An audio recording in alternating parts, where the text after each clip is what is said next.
You followed the traditional rules: get the grades, take the debt, and secure the degree.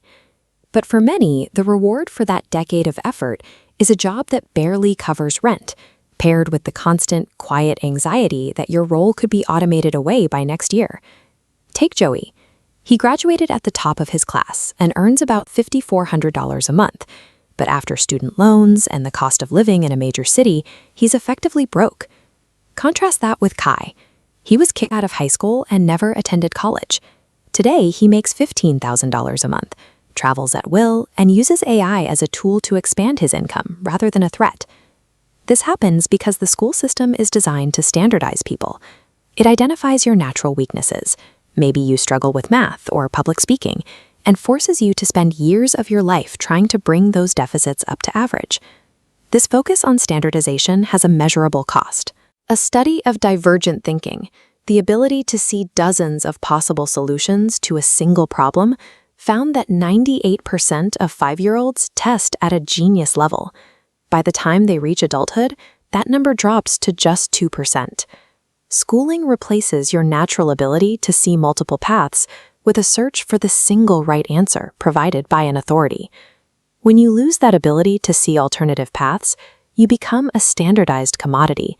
You are trained to be a compliant employee whose value is capped by what a middle manager decides you are worth. Once you realize the degree isn't providing the life you expected, you try a side hustle, editing videos, writing copy, or designing logos. But here, most people fall into a second digital trap. By calling yourself a freelance graphic designer, you are telling the market that you are a tool to be hired, rather than a partner who solves problems. This positioning forces you to compete on platforms like Fiverr against thousands of others who are offering the exact same tool for $5. It is a race to the bottom, where the only way to win is to be the cheapest option available.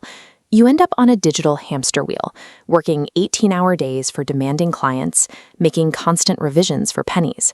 You are working harder than ever, but because you are selling a commodity, your income never actually scales. You haven't escaped the corporate rat race. You've just replaced one boss with 50 smaller ones, who all view your labor as an interchangeable expense. To break this cycle, you have to stop selling your time and start selling systems. You move from being the laborer to being the architect of a specific outcome. This starts with talent maxing.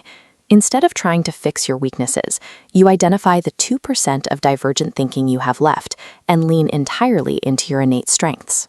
These strengths generally fall into 4 branches. Organizers bring structure to chaos.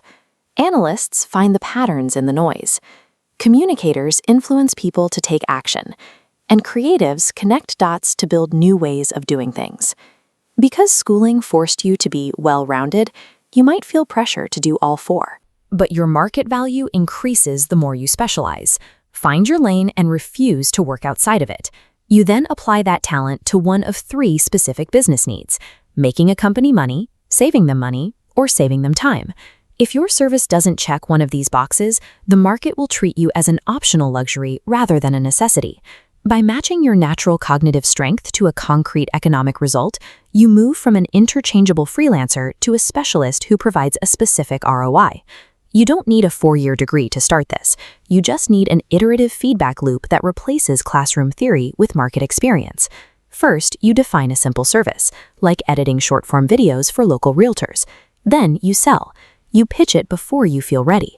Selling first creates the external pressure that forces you to learn the skill in real time.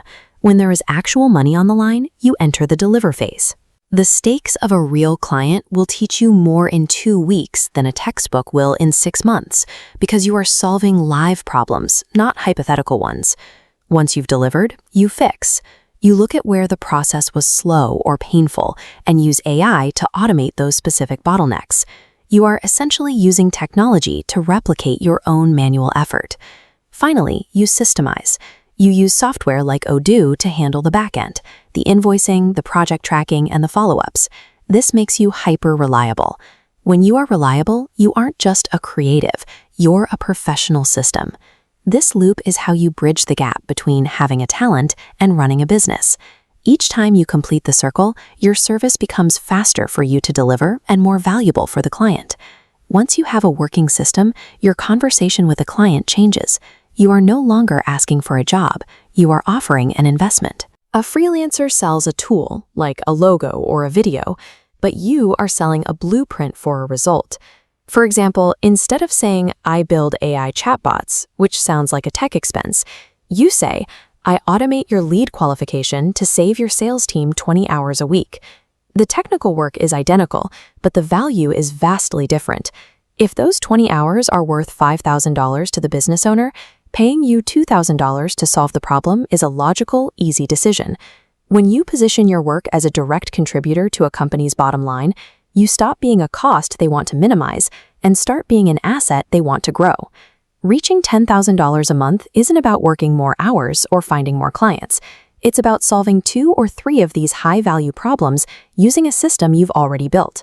Moving from that first $10,000 to much higher levels requires a different approach to scaling. I've broken down the 5 levels of building wealth in this video here. Subscribe if you're ready to stop selling your time, and I'll see you over there.